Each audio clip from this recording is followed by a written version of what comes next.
are some times when God works behind the scenes and we can't see him, and so we ask, why God? And I don't mean necessarily the nice Sunday school type question that's polite. It is the frustrated, confused, and maybe even hurt version of, why God?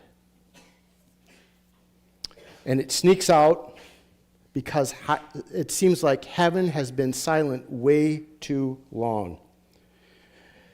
I'm betting that Esther and Mordecai have asked that question more than once in their lifetime, because their lives were not at all as they had wanted and not as they had hoped. And we've been following their story.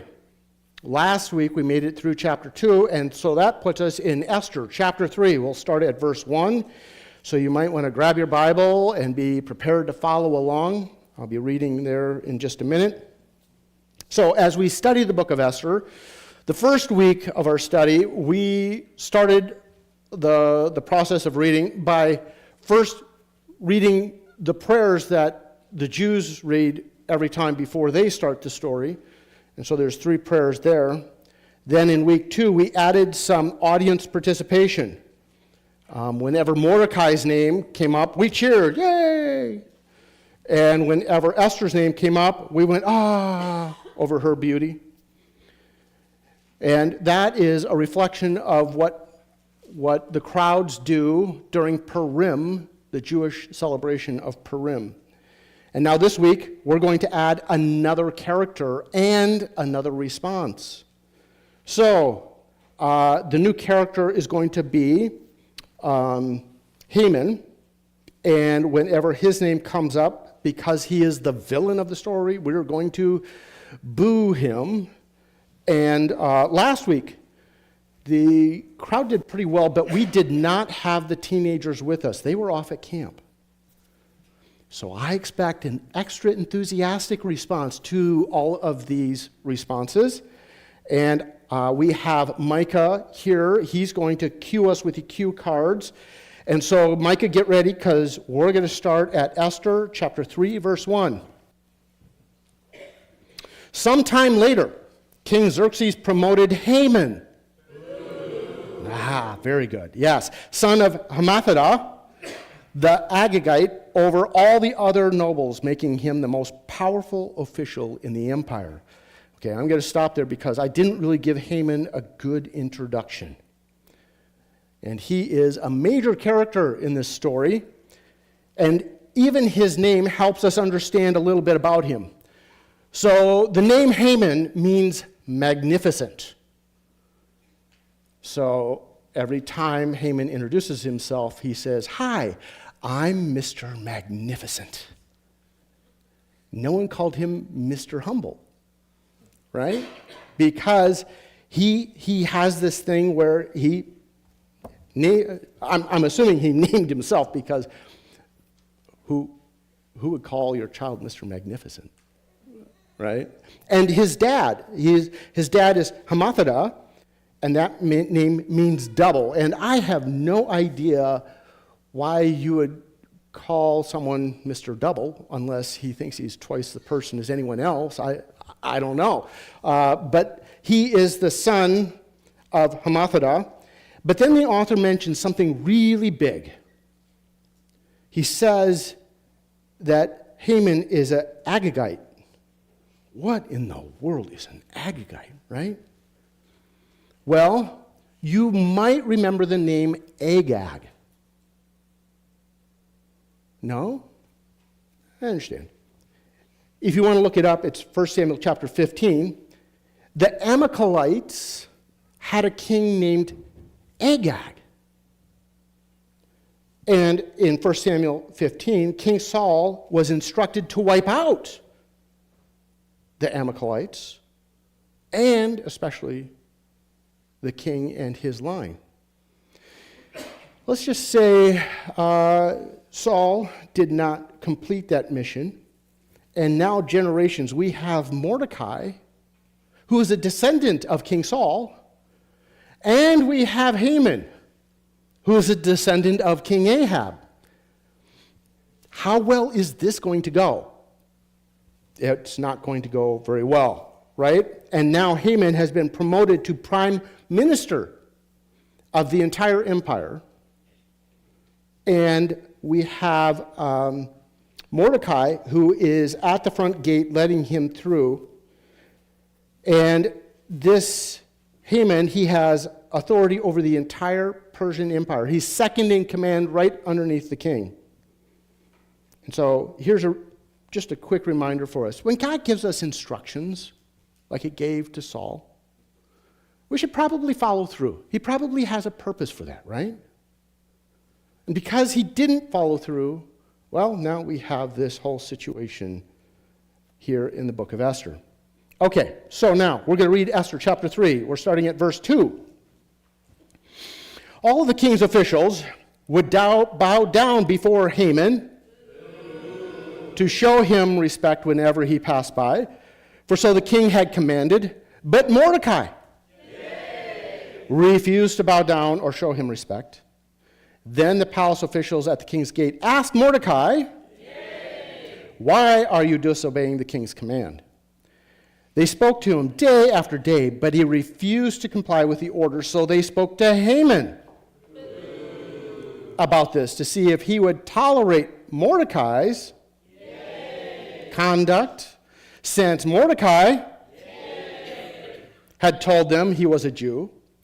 When Haman saw that Mordecai would not bow down or show him respect, he was filled with rage. He had learned of Mordecai's nationality, so he decided it was not enough to lay hands on Mordecai alone. Instead, he looked for a way to destroy all the Jews throughout the entire empire of Xerxes. Okay, so Mordecai must have known that this was going to get him in trouble, right? All these people around him are going like, Mordecai, dude, like, you're going to get in trouble here. And yet he refuses to comply. And so what does Haman do? Well, Haman decides he's not going to settle for just killing Mordecai.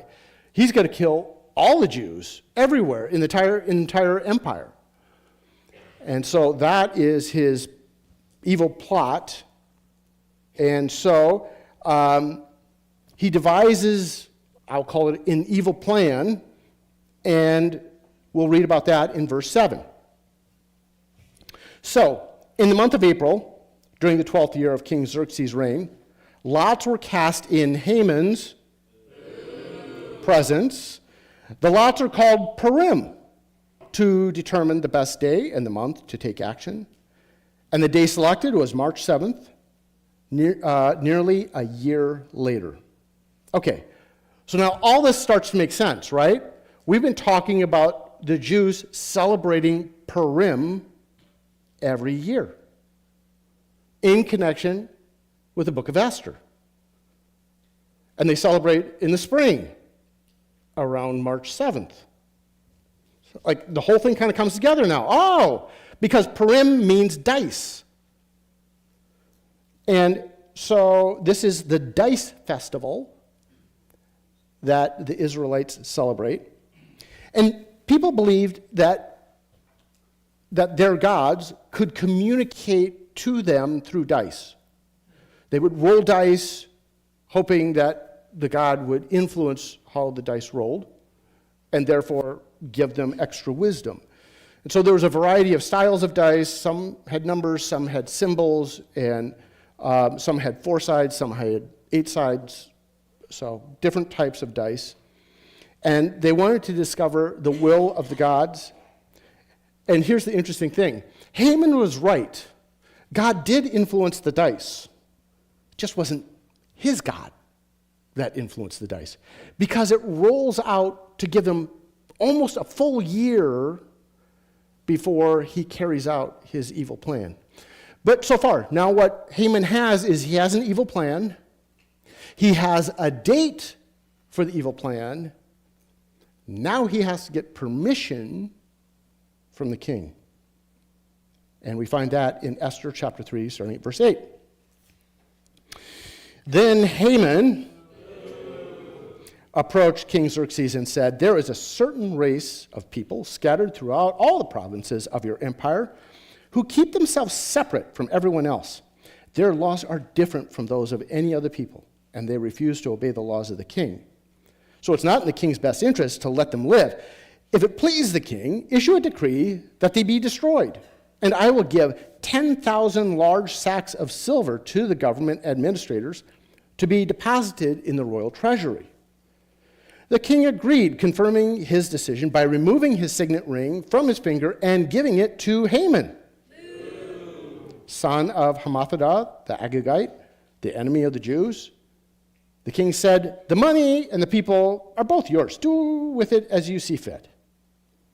And so on April 17th, the king's secretaries were summoned, and a decree was written exactly as Haman dictated. It was sent to the king's highest officers, the governors of the respective provinces, and the nobles of each province in their own scripts and languages. The decree was written in the name of King Xerxes and sealed with the king's signet ring. Dispatchers were sent by swift messengers into all the provinces of the empire, giving the order that all Jews, young and old, including women and children, must be killed, slaughtered, and annihilated on a single day. This was scheduled to happen on March 7th of the next year. The property of the Jews would be given to those who killed them, and a copy of this decree was issued as law in every province and proclaimed to all peoples so that they would be ready to do their duty on the appointed day. At the king's command, the decree went out by swift messengers, and it was also proclaimed in the fortress of Susa. Then the king and Haman sat down to drink, but the city of Susa fell into confusion. All right. So Haman offers a massive bribe to King Xerxes, 10,000 large sacks of silver. So I looked it up. It comes out to be 375 tons of silver. If you were to calculate that, it's about $500 million. That's a lot of money. So there's a couple of things that go off in my head. First of all, Haman really wants this to happen. Number two, how in the world did he get that much money?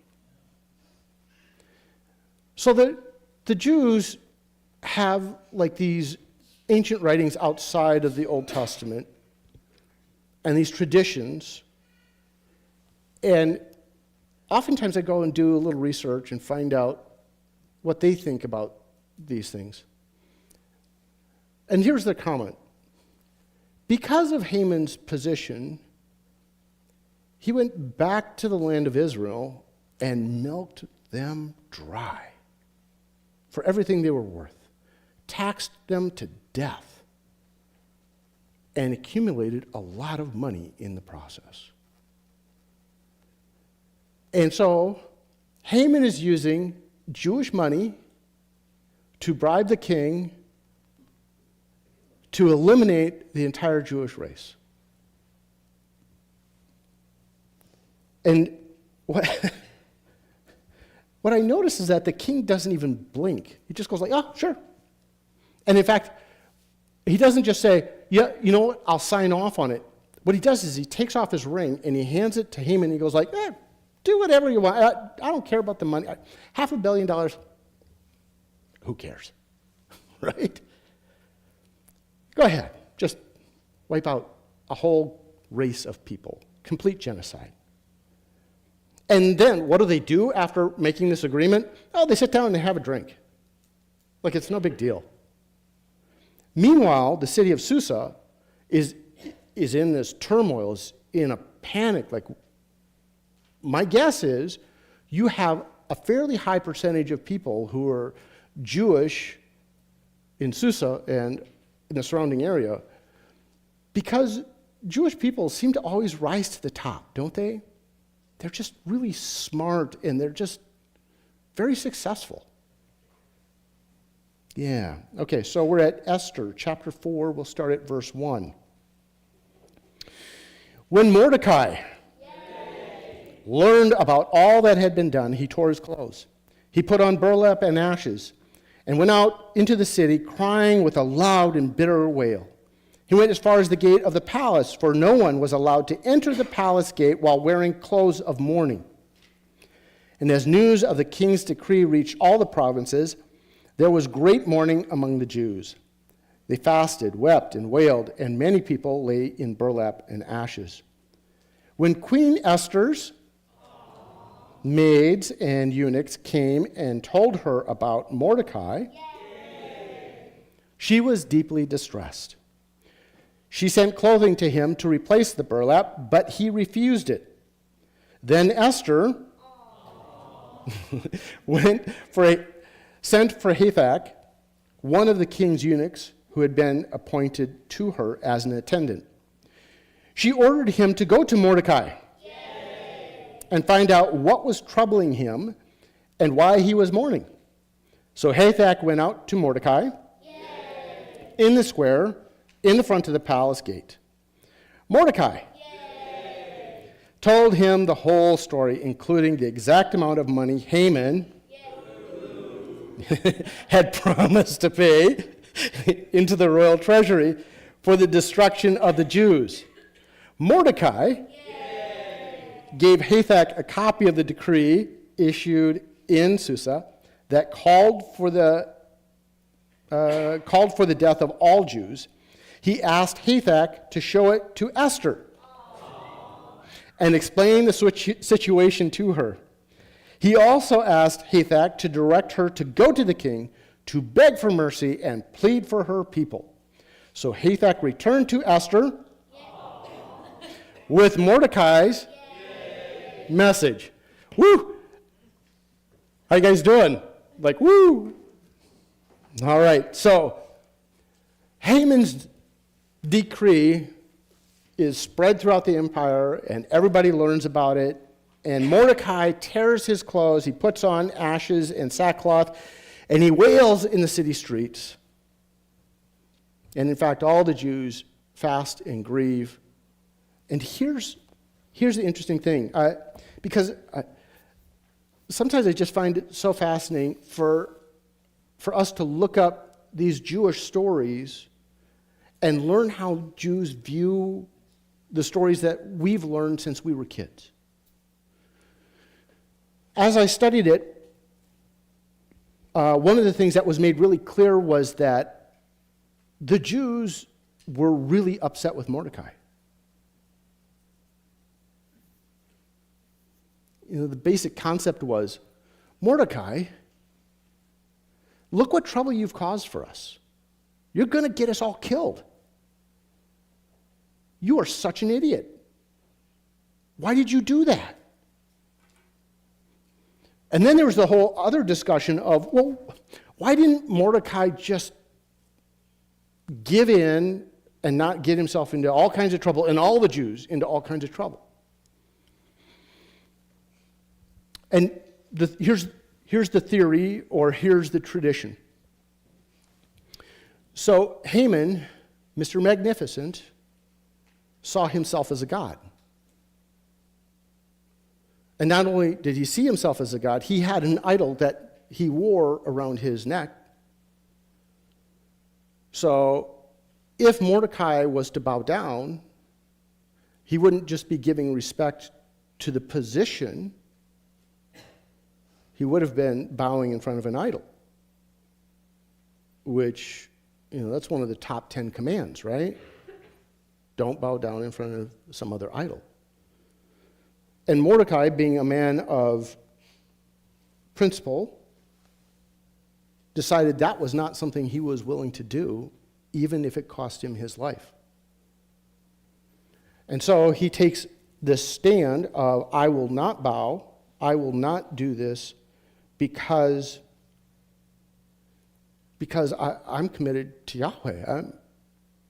I'm not going to do this. Even while other Jews were doing this. And so this is kind of the irony, and again, the Jews write about this. by this one man refusing to bow down in front of Haman, he actually sparks a Jewish revival among all the Jews in the entire empire. Now their lives are on the line. Now they actually need God. If the God who rescued their ancestors doesn't show up, they're all dead.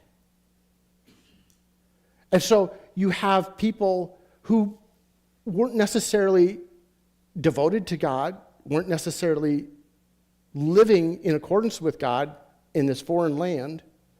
Now they're suddenly like, we need God to show up. And it's a desperate situation, and so they need God.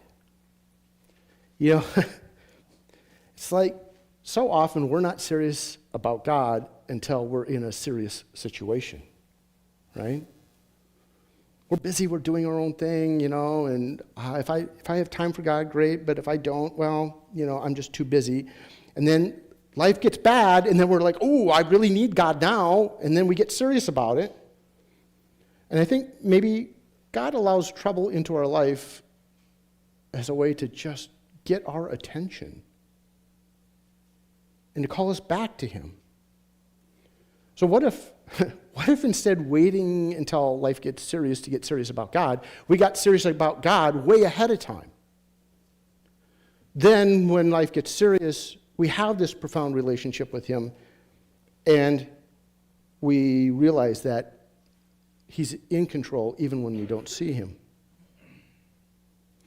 Okay, so that's the situation in the whole empire.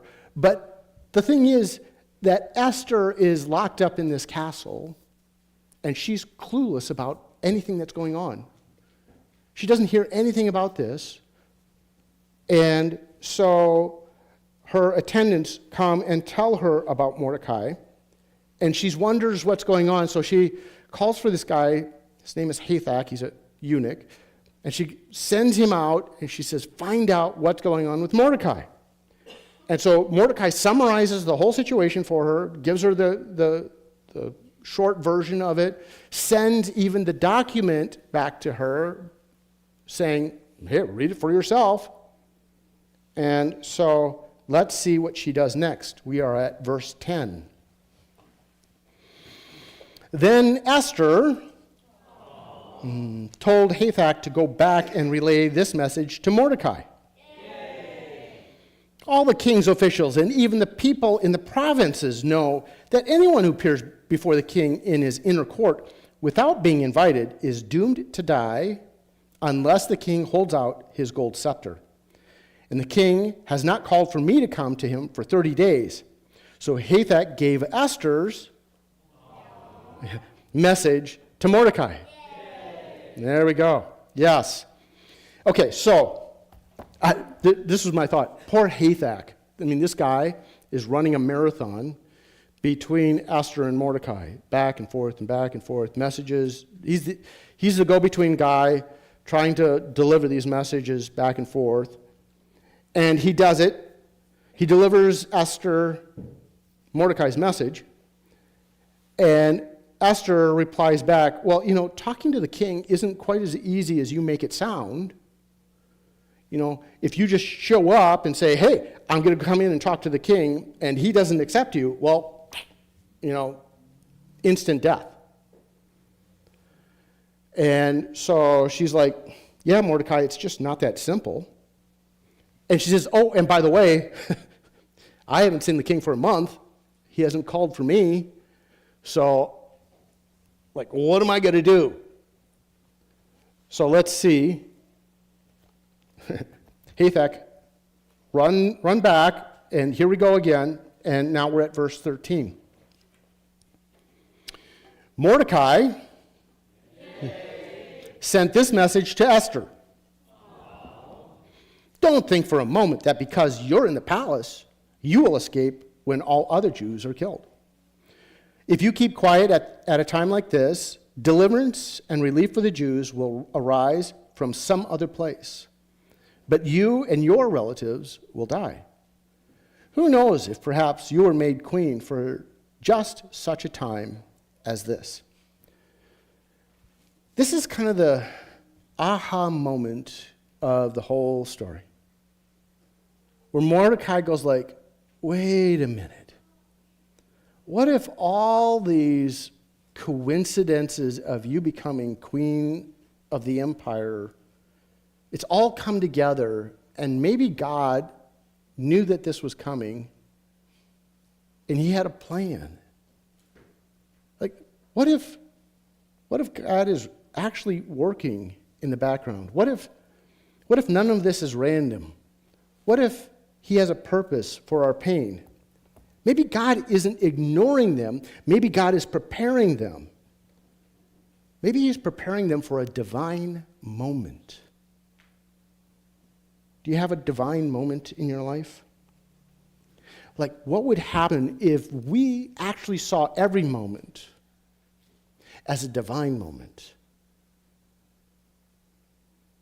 Like that quick run to Walmart that you had to take, what if that wasn't an accident?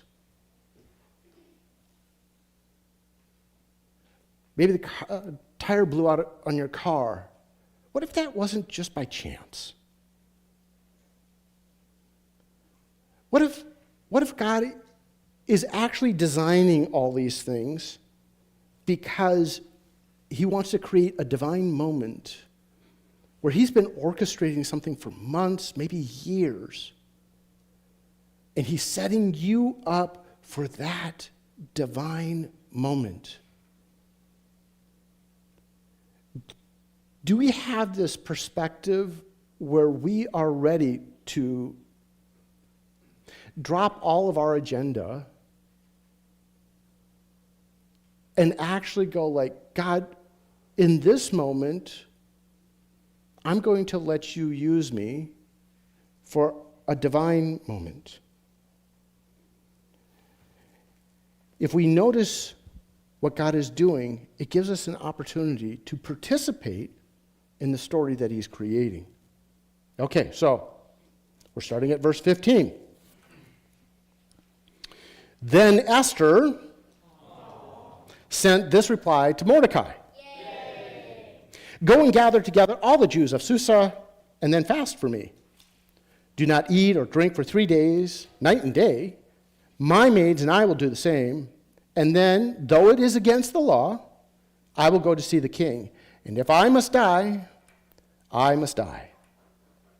Okay, so Esther's reply doesn't really show the same faith as Mordecai. Mordecai has this thought, hey, if you're not going to step up, God's going to do it some other way.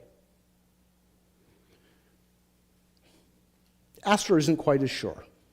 But she's like, okay, you guys fast and pray. I'm going to put my life on the line. I'm going to fast and pray.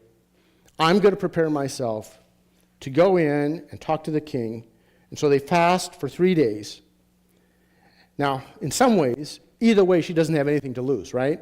She can walk into the king, and if he doesn't extend an acceptance to her, she dies. If she doesn't go to the king, she dies, right? You know, so it's kind of, you get to live a little bit longer, but the outcome is still dying. So we are at Esther chapter 4. We're going to pick it up at verse 17. So Mordecai went away and did everything as Esther had ordered him. On the 3rd day of the fast, Esther put on her royal robes and entered the inner court of the palace just across from the king's hall. And the king was sitting on his royal throne facing the entrance. When he saw Queen Esther standing there in the inner court, he welcomed her and held out the gold scepter to her. So Esther approached and touched the end of the scepter. Then the king asked her, "What do you want, Queen Esther? What is your request? I will give it to you even if it's half the kingdom." And Esther replied, "If it pleases the king, let the king and Haman come today to a banquet I have prepared for the king." Whew, okay, well, she made it past that step. The king extended the royal scepter, and he invites her in, and he even gives her a generous offer. Hey, up to half the kingdom, what do you want? So she pops the question. She says, hey, honey, I want you to come to my place for a party. You know, Esther is a beautiful woman, and she is smart, right? It's not what you ask, it's when you ask. And if the king is in a good mood, the likelihood of him saying yes goes like way up, right? And so she's going to wine and dine him before making her request. Okay, so let's see how this goes. Let's see how he responds. We're in chapter 5, starting at verse 5. The king turned to his attendant and he said, tell Haman to come quickly to a banquet as Esther has requested. So the king and Haman went to Esther's banquet, and while they were drinking wine, the king said to Esther, now tell me what you really want. What is your request? I will give it to you, even if it's up to half the kingdom. Esther replied, this is my request and deepest wish. If I have found favor with the king, and it pleases the king to grant my request and do what I ask, please come with Haman tomorrow to the banquet I will prepare for you, and then I will explain what this is all about. She is really smart. I mean, this king loves to party, right? And so the king's reaction is, once he gets to the party, he's like, well, first of all, he's like, get Haman here ASAP. My wife is throwing a party, and I love a good party. And so, they get there. And as soon as he's there, he's like, you know, this Esther, she's not going to just ask to redecorate the castle. She wants something big. So he asks her again, okay, what do you really want? And she's smart enough to go like, well, honey, here's what I really want. I want you to come and party with me again tomorrow, and then I'll tell you. Now, is that like the ultimate cliffhanger? You know, this is like when you end season 1 with some show, and they want you to come back for season 2, and they would end it like right here. Which is where we're going to end it today, of course. So we're going to leave the rest of the story till next week. But before we go, here's a few points that I want to explore with you that I've noticed in this story. First of all, I'm impressed with Mordecai's tenacity and his unwillingness to compromise. It isn't that Mordecai didn't know he was going to get in trouble for this. I don't think he understood that Haman was going to try to wipe out the entire Jewish race, but I think he knew that he put his life on the line whenever he refused to bow. He knew Haman was an arrogant man who wouldn't tolerate this. He knew that he had no power to protect himself, and yet he was unwilling to make that compromise. And I asked myself,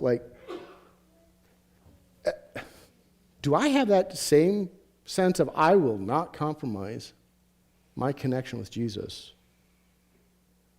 Or do I make little compromises all over the place in order to look good and feel good and not create trouble for myself?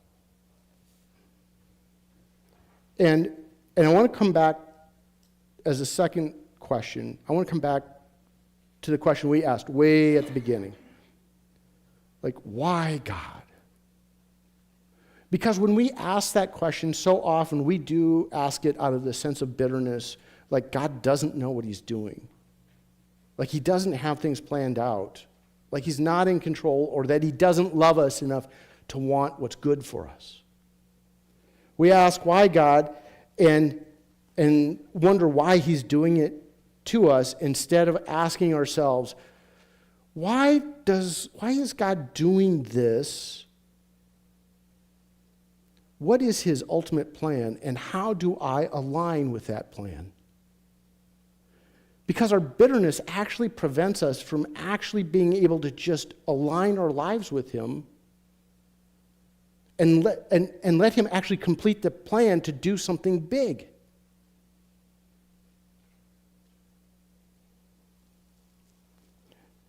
Esther and Mordecai are learning that God's silence doesn't mean he is absent.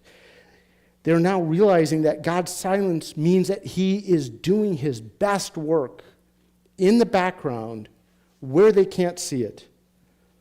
And that he's working through people, he's working through timing, he's working through courage, and he's asking them to take a risk. And maybe you're in one of those moments, or maybe you're going to face one of those moments where you can't see God working in the background, and you are like, why God? And it isn't that I don't want you to ask that question. I want you to ask that question in a way that actually opens your heart and mind to going with whatever purpose God has. And sometimes it costs us a lot to let God play out his plan. But if we are confident that God is working in the background, that he does love us, that his plan is good, it changes our perspective, and we begin to look for divine moments where even when things aren't going well, it's still good.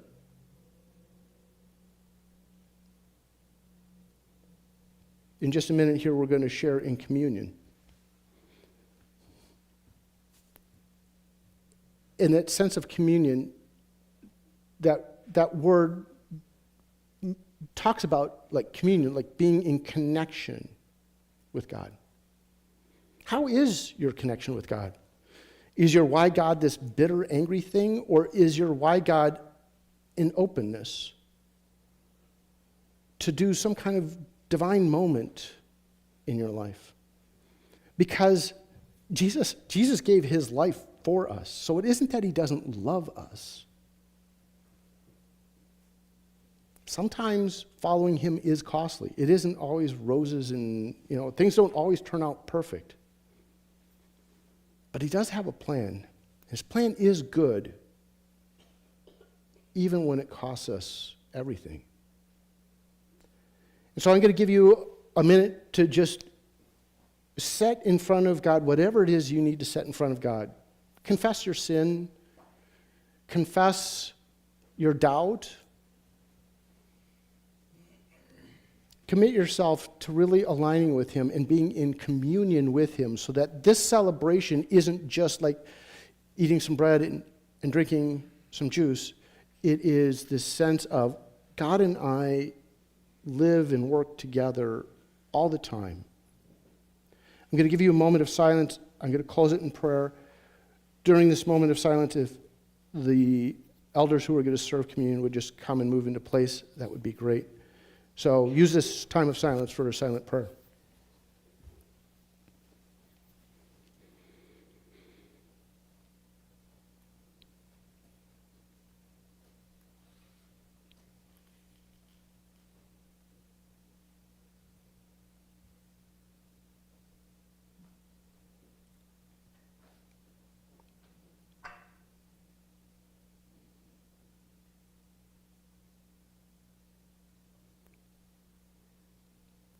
Jesus, thank you for this amazing self-sacrificing act of love. That while we were still sinners and running the exact opposite way, you loved us, gave your life for us in order to set us free from ourselves, from our own sin. And so we celebrate this. We confess our sins to you.